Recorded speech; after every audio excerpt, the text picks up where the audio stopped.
warahmatullahi wabarakatuh. Kita akan bicara tentang masalah perencanaan proses produksi yang merupakan suatu kejadian yang mempertimbangkan hasil-hasil karya suatu kegiatan proses produksi sehingga suatu organisasi dapat mengikuti dan menentukan bagian-bagian mana yang akan dikerjakan selama periode tertentu.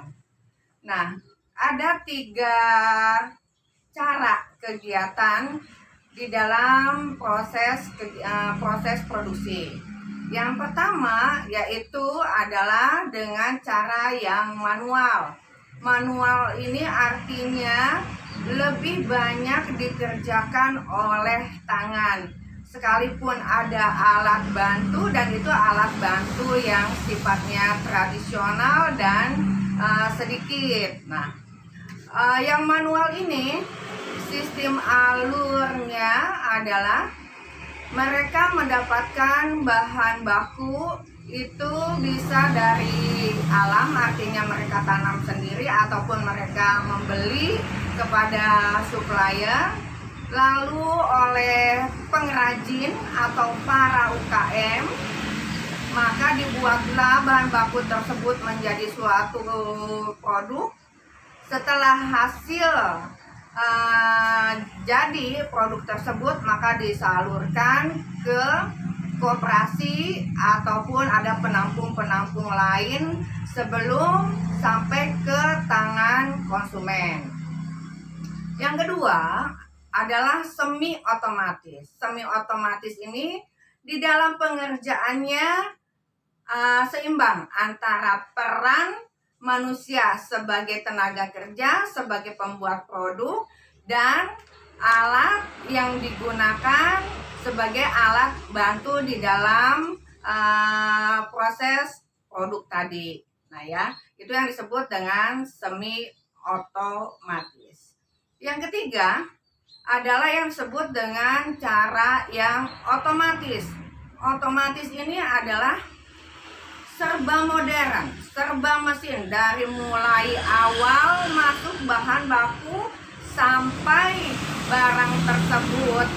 Jadi itu serba mesin, serba otomatis ya. Nah, penyalurannya kita bisa lihat bagian alurnya dari mulai bahan itu disuplai oleh para supplier atau pemasok bahan baku, masuk ke dalam pabrik ya, diolah secara pabrikasi ya, lalu setelah jadi barang tersebut akan didistribusikan kepada distributor yang besar ataupun para agen. Dari mereka ini maka akan dioper lagi kepada pedagang-pedagang retail ya, sebelum sampai ke tangan konsumen. Nah, itu adalah 3 cara proses produksi. Dan yang mesti diingat, hasil produksi yang sifatnya manual ini biasanya harganya lebih mahal dibandingkan produk yang dihasilkan secara otomatis. Kenapa? Karena pengerjaannya lama, karena dibuatnya oleh keahlian ataupun skill manusia. Itulah yang membuat biasanya barang tersebut menjadi mahal. Kedua, semi otomatis ini biasanya produknya harganya sedang ya. Dia kombinasi antara yang hasil kerajinan tangan dipadukan dengan beberapa produk yang sifatnya diolah secara modern. Yang ketiga adalah yang sifatnya otomatis, itu biasanya lebih murah ya, lebih terjangkau. Kenapa? Karena dibuatnya secara massal, secara besar-besaran. Semua yang melakukan adalah mesin. Jadi dalam waktu yang singkat dan efektif, produk tersebut bisa dihasilkan dalam jumlah yang besar. dan dengan cepat akan sampai ke tangan konsumen. Di situ perbedaannya. Selanjutnya kita bicara tentang masalah penyusunan rancangan proses produksi massal. Yang perlu diketahui yang pertama adalah karakteristik dari produk tersebut. Kita mesti mengetahui bahwa yang kita bikin ini apakah produk yang awet ataupun tahan lama, ataupun misalnya bisa dipakai berulang-ulang atau hanya sekali pakai.